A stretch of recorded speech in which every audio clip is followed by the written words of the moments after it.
Hello, friends. Welcome back to Trending. Today is Thursday, January 11th, about 9:35. Good morning, Joe. How's it going? Good. Another busy day. I know, man. A lot going on. That's it. It makes it worthwhile getting out of bed. That's very true. Stuff to do. That's stuff. Okay, I'm kind of on tight. Can we just jump in? Are you ready? Yes. I'm going to jump right to the Yes. No pleasantries. No pleasantries. Just straight Midwest. Exactly. Weather's great. Whatever. Let's go. Okay, so one of the big pop culture things this week were Golden Globes. Okay. I'm not really an award show guy. Do you watch award shows? No. Is your family into that? No, I think that we may watch the Grammys because we're more into the music stuff than all the film and TV show stuff. Okay. And so Grammys might be on if we catch it. Yeah. Okay. Cool. Otherwise, not so much. Anymore, I think so much of TV is like streaming and it's watch whatever you want. So I think whenever there's an award show, the producers and whoever try to make it like must-see TV. There's got to be some moments. So there's a lot. Usually, whenever there's one of these shows, there's a lot of big cultural things that are just water cooler fodder, right? So there's all kinds of. This happens every time there's an award show. That's right. There's a couple of things we could talk about, but there's one that I'd like to get your take on. Okay. So our friend of the show, Bradley Cooper. Yeah. Friend of the show. How's he been? Have you heard from him lately? Yeah, he's doing great. Okay. He was nominated for several Golden Globes because of his role, and I think it's a Netflix original called Maestro. Okay. Where he plays a conductor. Okay. So it's I haven't seen it yet, but it's got a lot of buzz. Apparently, he's very good in it. It was nominated for Best Picture, Best Actor, Best Actress. I think he both directed and starred in it. Nice. So people were expecting that he would do well this come award season because he did really a great job in it. But as it turned out, he ended up losing every category, all to Oppenheimer. Okay. Every category he was up against Oppenheimer every time Oppenheimer won. Yeah. Kind of a shutout. Oppenheimer won a lot, and his movie Maestro didn't get it. So some of the fodder online it came out. This movie has been on Bradley's radar for a long time. He really wanted to make this movie, and apparently the rumors online are that he spent 6 years learning how to actually be a proper conductor in order to film a scene that was 6 minutes long. Wow. So he put 6 years of work into a 6-minute scene. I think he kind of put all of his eggs on this basket, hoping that he gets some awards this award season. Yeah. Shut out. Wow. And so there's been some memes. They keep showing his face when he lost.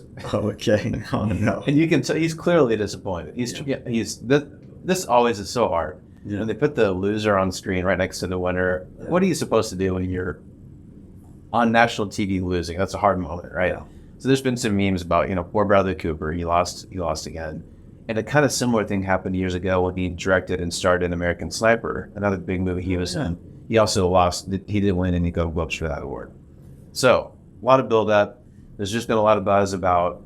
First of all, people are being. It's just kind of funny to see the face that he made when he lost, but also he clearly really put a lot of work into this movie.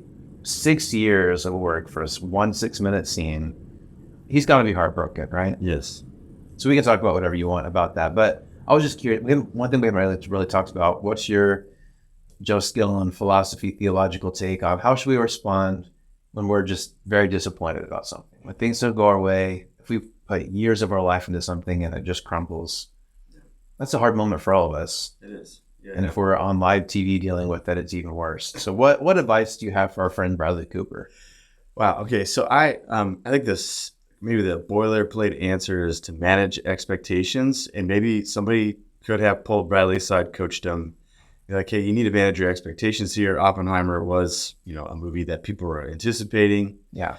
It shared the weekend with Barbie, and so everybody was going to the movies that weekend. Yes. And maybe somebody could have done that, right? Mm-hmm. But I think that's easier said than done because I think that sure you put donate all of your life into something, and it's hard to say, well, I'm going to be content with whatever. Yeah. I just remember there was this thing called the Happiness Project. I think there was a professor talking about like what happiness is and how can we have more of it. Yeah. And they stated all the way from there's just certain people with a greater quotient for happiness than others. Yeah. And stuff. But she brought this interesting little thing about how people's mentality or their happiness state when they win third place Yeah. is better when they're in second place. Right. Right. The bronze medal curse. Yeah. And obviously, like the Olympics is maybe a more clear picture of this. But hey, right, you see that podium and you see third place is like, wow, I'm here. I got it. Right.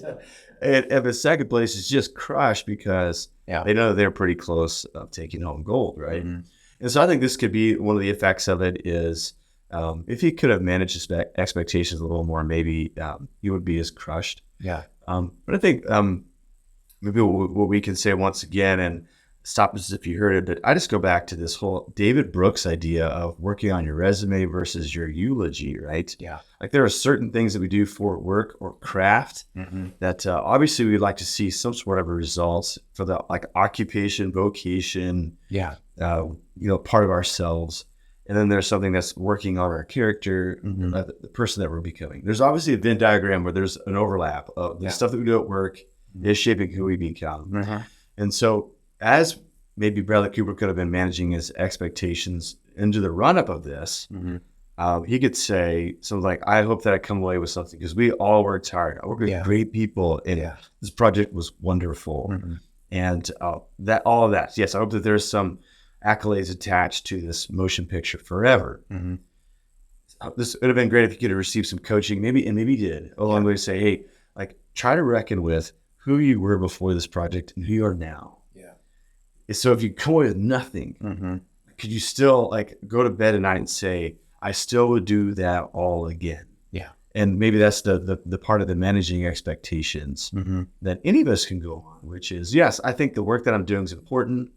Obviously, like all the hours spent donated to these different things. I wish that we could take home something as some sort of proof that this was good stuff. I think deep down we have to have more of a soul conversation, which is like, and can I begin to reflect and show that this work also is adding to me becoming the person that I want to be, by the end of the race that I'm running here. So that's maybe my initial thing coming through is just. And I think that's why our faith gives us this type of a dynamic to consider, because there is a sense where if you look at the Apostle Paul's letters from beginning to end, we think Galatians is one of his first letters, and he's a bit more combative. Like he's frustrated about who the church in Galatia is becoming. If you go to chapter 3, verse 1, he's like, "You foolish Galatians, who has bewitched you? You know, who's casting a spell over you? You know, I portrayed Christ Jesus, you're crucified in front of you." So he's really like struggling with the theological development of the Galatian people, and he almost feels like it's at a loss. For stuff that the time that he had donated before them. You look at his correspondence with the Corinthian church, just how he's struggling with them. He seems a bit more open-handed. He seems like he just knows that he's just one voice on a free market of Christian voices of who they might be able to put their trust in. Like at the end of the book of Romans, he's lamenting. He's probably writing from the vicinity of Corinth, and he's just recognizing that the work he did in Corinth doesn't seem to be lasting. And he's just almost grieving how he's running out of a platform there. Then you go to a place like the book of Philippians, and he's beginning to say, there's some other voices out there. There's some other Christian initiatives. Whether you take me on or not, it's okay. What's most appropriate is that the gospel is getting put out there. So we see this growth over the Apostle Paul, where he really would like his brand of Christianity to be something that's ever present and stable. Towards the end of his career, he's reckoning with, it's a big world out there. It's moving faster than I know. And so I hope at the end of the day, I live to please God, not please people. And that ultimately that the word of God is preached to the ends of the earth. And so there's this very easy reckoning within the canon of Paul. That it seems that he's reckoning with just how short-lived a career is. And how it's obviously more important to be the type of person at the end is maybe more important than the times that you get your hand raised in the air for all the great work that you did. That's a good perspective to have. Like you said, easier said than done. But Really. So speaking of that, I think being human is we're going to have our moments. We're going to be disappointed. And I don't think it's wrong to be disappointed. No, you're right. I think Bradley Cooper has every right to be sad today or this week, but there's a point where it's too much, right? You don't want to, just kind of stay in your sorrows forever and wallow in it and be self-deprecating. And so I'm sure as a pastor, I'm sure you've experienced this, where you have people who are really good at kind of bouncing back from grief or disappointment, and people who tend to wallow in it. I can't remember if it was you or Brent, I heard someone recently say, like, it's okay to be sad about this for about 10 minutes. Okay. Yeah. And then you move on, right? Yeah. So whatever, and maybe this is longer than 10 minutes. If you put 6 years of your life into a project, that's understandable. Yes. So how do we know? Are we holding on to something too long? What's an appropriate amount of time to grieve over something like this? How can we move on if we're kind of stuck in disappointment? Do you have any insight on that? It's a great question. I think, and the easiest answer is that it probably is different for all people, and that's not to try to get out of the difficult question, but I do think grief is an important companion for us. And I'm not sure if our culture knows how to grieve. Yeah, we certainly don't know how to age, and we don't know how to appropriately face death. Like other cultures, they have a way better job at that. And then other cultures are good at allowing people to grieve. I remember studying how the Jewish culture has almost like a curriculum for grievers. How you're always with somebody for a time period and then you're not with anybody, how they cover mirrors, how they allow you to even sit in low seats to like mimic your loneliness and stuff. So they actually do a whole lot better than we do. We like to try to just do like the very fast food version of grief or sadness or loss, and to try to bounce back and move on. I think that there's signs that we have allowed grief to have its full effect on us when there's no like any thought of vindication of using this thing for the next thing, either to like point it at somebody and claim like they stole something from me, or to even use it as fuel for your next project, like the bounce back. But I think for someone to assimilate it and to say, I think that this perspective of grief has shown me what it's like to go without. So I want to more appropriately prepare for this season when I know the ball is going to bounce my way. Kind of go back to like the episode a couple of times ago with Taylor Swift, where like all this windfall that she's getting seemed to be motivated by that season when she went without. It was almost taken from her. Yeah, where she's embracing and enjoying like a season of success. Yeah, instead of like going around dunking on people and like bragging about all of her success, she seems to be just enjoying it for what it is, and knowing that the season can be replaced even without notice at times. Yeah. And so I think that we know that we've allowed grief, loss, setback to do its full work within us, but it simply prepares us to enjoy the season of success. Because I think the scripture says there's a season for plenty and without. Yeah. And we can't quite calculate when that's going to be. And so I think it's when our sails are set directly, and we know that whenever when it does bounce our way, that we're going to embrace it in a more healthy way. Yeah, I think that's when we know that we've allowed it to run its course in our lives. Yeah, that's good. And I think going back to the Golden Globes, I know for years there was kind of this trope, this story that Leonardo DiCaprio had never won an Oscar. Like, this was the thing for a long time. Like, he was in all these great movies, nominated a bunch of times, and he always lost. And then a few years ago, I think he finally won for The Revenant. I think it's when he finally won one. And I think there was kind of this sigh of like, oh, good. This guy finally got what he deserves. Yeah. And there's kind of this like, you almost appreciate it more when you've worked harder for it, right? And so Bradley's won other awards, so I don't feel too bad for Bradley Cooper. He's doing all right. Yeah. But I do wonder if this is kind of almost like a motivation tool to keep going, to try to work harder, to try new things. Like, I think we can channel this to do healthy things too, which is kind of what you're getting at too, right? Yeah, absolutely. Like, this could crush us, or it can be motivation, right? Yeah. And that's something that he'll have to deal from within. Yeah. You bring up an interesting about like the community around Bradley Cooper, or the community around Leonardo DiCaprio. Yeah. Like, I mean, Hollywood is not an objective community.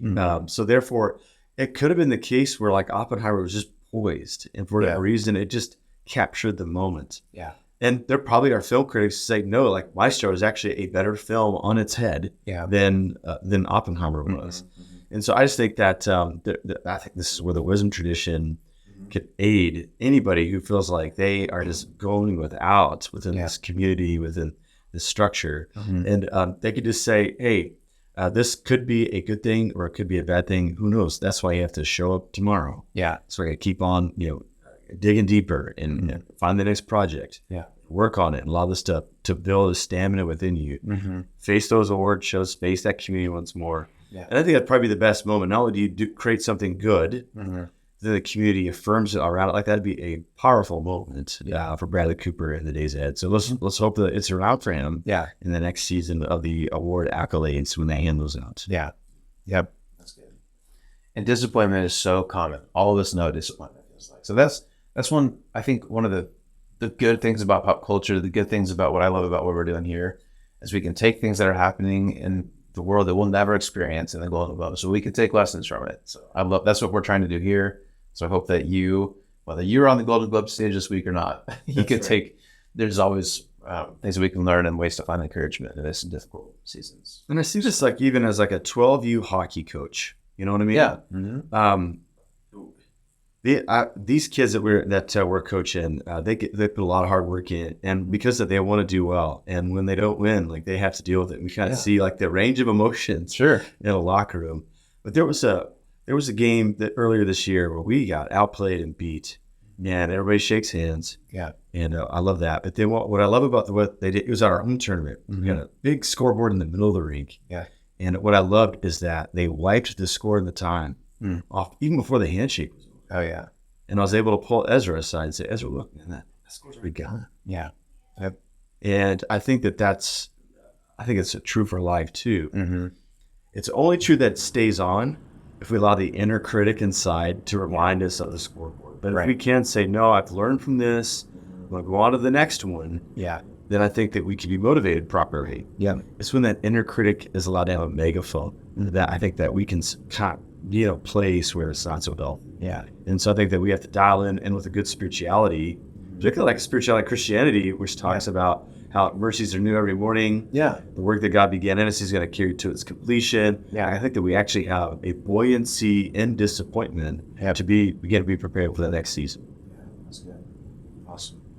All right. Well, that's encouraged you today, wherever you're facing. So lots of good things. So, Joe, thank you for that. Sure.